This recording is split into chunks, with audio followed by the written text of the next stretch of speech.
না কম্পিউটার একটু গোতাগুতি করলেই তো ডলার আসে। রাত জেগে কাজ করা, একটা কম্পিউটার, ইন্টারনেট, এই তো। ইংলিশ। No idea.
চতুর্থ শিল্প বিপ্লব বাংলাদেশের সামনে খুলে দিয়েছে সম্ভাবনার এক নতুন দুয়ার।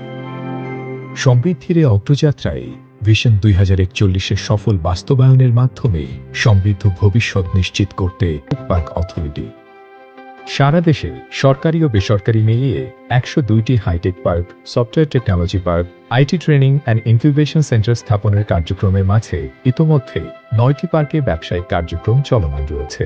এছাড়া 47টি পার্কের নির্মাণ কাজ চলছে। বাকি জেলাগুলোতে Sheikh Kamal IT training and incubation centre নির্মাণের প্রকল্প গ্রহণ করা হয়েছে। 1 লক্ষ কর্মসংস্থানের লক্ষ্যমাত্রা নিয়ে কাজ করে যাচ্ছে বঙ্গবন্ধু হাইটেক সিটি কালিয়াকৈর। একই সাথে 2000 জনের কর্মসংস্থান সৃষ্টি করে কার্যক্রম পরিচালনা করছে Sheikh Hasina software technology park Jessore. এছাড়া 14,000 কর্মসংস্থানের লক্ষ্যমাত্রা নিয়ে বঙ্গবন্ধু শেখ মুজিব হাইটেক পার্ক রাজশাহী, 50,000 কর্মসংস্থানের লক্ষ্যমাত্রা নিয়ে বঙ্গবন্ধু শেখ মুজিব হাইটেক পার্ক সিলেট, 870টি কর্মসংস্থান সৃষ্টি করে কার্যক্রম পরিচালনা করছে vision 2021 software technology park Dhaka. এবং প্রতি বছর লক্ষাধিক তরুণ তরুণী প্রশিক্ষণ লক্ষ্যমাত্রা নিয়ে Sheikh Kamal IT training and incubation centre দ্রুতগতিতে এগিয়ে যাচ্ছে এক নতুন ভোরের পথে। এছাড়া দেশের গুরুত্বপূর্ণ 12টি জেলায় 60,000 কর্মসংস্থান ও 30,000 প্রশিক্ষণ লক্ষ্যমাত্রা নিয়ে স্বপ্ন পূরণের পথে এগিয়ে চলেছে হাইটেক পার্ক। এছাড়াও আছে বঙ্গবন্ধু শেখ মুজিব হাইটেক পার্ক রাজশাহীতে ICT incubator cum training centre. দেশের ইনোভেশন কার্যক্রম জোরদার করে নতুন নতুন উদ্যোক্তা তৈরির জন্য ইতোমধ্যে কুয়েট ও চুয়েটে নির্মিত হয়েছে বিশ্ববিদ্যালয় ভিত্তিক ইনকিউবেশন সেন্টার। আমরা যারা রাজশাহী মানুষ তাদের কর্মসংস্থানের সুবিধা হচ্ছে, বাড়ির কাছে থেকে আমরা কাজ করতে পারছি, মানে লাইফ অনেক ইজি হয়ে গেছে। 2008 সালে যেখানে আইসিটি শিল্পের রপ্তানি আয় ছিল মাত্র $26 মিলিয়ন, সেখানে বাংলাদেশ হাইটেক পার্কের কর্মপরিকল্পনায় আজ তা দাঁড়িয়েছে $1 বিলিয়ন। 2030 সালের মধ্যে যা পৌঁছে যাবে $5 বিলিয়ন। দেশি বিদেশি বিনিয়োগ আকর্ষণ করতে আমরা নিয়েছি যুগান্তকারী উদ্যোগ। এর মধ্যে প্রতিষ্ঠানগুলোর জন্য 10 বছর ও পার্ক ডেভেলপারের জন্য 12 বছর পর্যন্ত কর মওকুফ, মূলধনী সম্পত্তি ও মেশিনারিজের উপর আমদানি শুল্ক মওকুফ, প্রতিটি হাইটেক পার্কে ওয়্যারহাউস স্টেশন হিসেবে বিবেচনা করা, ইউটিলিটি সেবার উপর ভ্যাট মওকুফ, পুনর্বিনিয়োগের ক্ষেত্রে লভ্যাংশের উপর কর মওকুফ, বিদেশি কর্মী নিয়োগের ক্ষেত্রে আয়ের উপর আয়কর মওকুফ ও বিশেষ প্রণোদনা সুবিধা অন্যতম। দেশের হাইটেক পার্কে একে একে 197টি দেশি বিদেশি কোম্পানি বিনিয়োগ করেছে 4,000 কোটি টাকা, যার মধ্যে Orix biotech, vibrant, Nokia, Walton অন্যতম।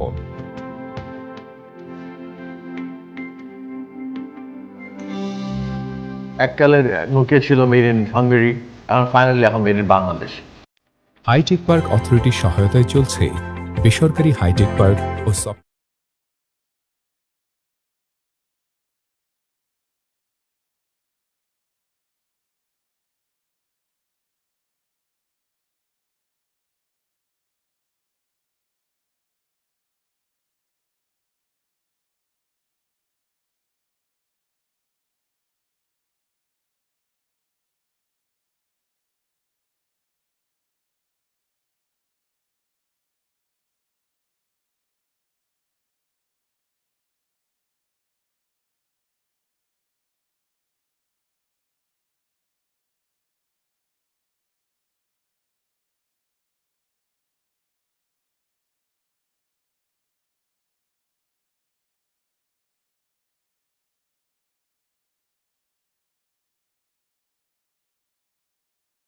মুখে বলার শক্তি 10 জন স্বাভাবিক মানুষের মতো না হলেও মেধা আর অদম্য ইচ্ছা শক্তিতে নিজেকে ভেঙেছেন, গড়েছেন নতুন এক মানুষ রূপে। ভাঙা গড়ার পথে বয়স যে বাধা নয় তাও প্রমাণ করেছেন। আত্মবিশ্বাস আর অধ্যাবসায়কে ভর করে সব বাধা যে উতরে যাওয়া যায় তার প্রমাণ দিয়েছেন আবেদ সিরাজ। ষাটোর্ধ্ব বয়সের মানুষগুলো যখন ভাবছেন ফুরিয়ে আসছে দিন, তাদের কাছে উদাহরণ এই মানুষটি।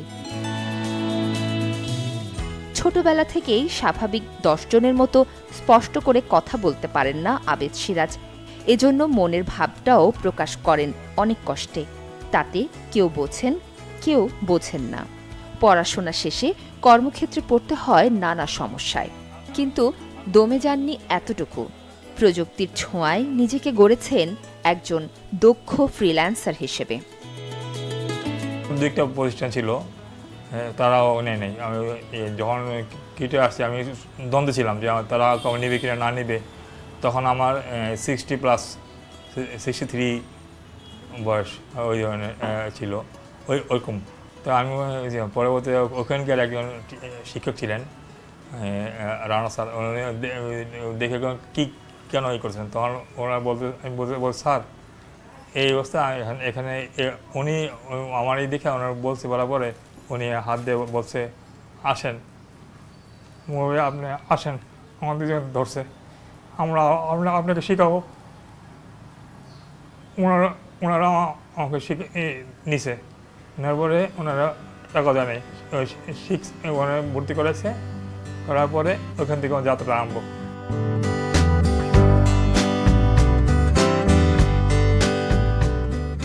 নব্বই দশকে দেশে কম্পিউটারের প্রসার শুরু হয়। তখন আবেদ সিরাজ এক আত্মীয়ের বাড়িতে কম্পিউটার কাজ শিখতেন। টুকটাক ডেটা এন্ট্রির কাজ করতে থাকেন। বয়স যখন 60 পেরোল, জীবনের মোড় ঘুরল। প্রশিক্ষণ নেন গ্রাফিক্স ডিজাইনে। এরপর শুরু সফলতার গল্প। সবাই আসলে ওনাকে একটু ইগনোর করেছে যে না, ওনাকে নিয়ে তো আসলে মুশকিল, বা উনি তো 8-10 জনের মতো না, উনি তো ক্লাসে ডিস্টার্ব করবে, এই ধরনের। তো এই ধরনের একটা বিষয় ওর ভিতরেও ছিল। তখন এখান থেকে চিন্তা করলাম যে না, যে আমি যেটা ফিল করি যে একজন মানুষ সে যদি এই কাজটা করতে চায়, ডিজাইন বা আইটি সেক্টরে সে যদি কাজ শিখতে চায়, তাহলে যেটা দরকার এটা হচ্ছে তার ডেডিকেশন, এবং এইটা ওনার ভিতরে মানে 100% আছে। এমনও হতো আমাদের যে সপ্তাহে ক্লাস হচ্ছে 2 দিন, এই 2 দিন ছাড়াও কিন্তু উনি বাকি দিনগুলো রেগুলার আসতো। সেটা হচ্ছে অফিস আওয়ার শুরু হয় আমাদের 9টায়, এমনও দিন হতো আমি 9টার অফিসে আসছি, এসে দেখি উনি হয়তো বা প্র্যাকটিস করছেন। ঠিক এমন হয়তো যে সারাদিন প্র্যাকটিস শেষে উনি হয়তো বা আমরা চলে যেতাম, বাট উনি তারপর হতো অফিস থেকে যেতেন।